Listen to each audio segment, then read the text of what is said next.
Hi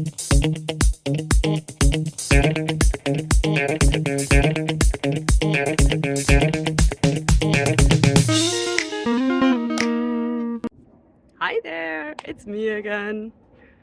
So you all probably recognize the plant that's behind me, right? So the question today is, what will happen if I touch it?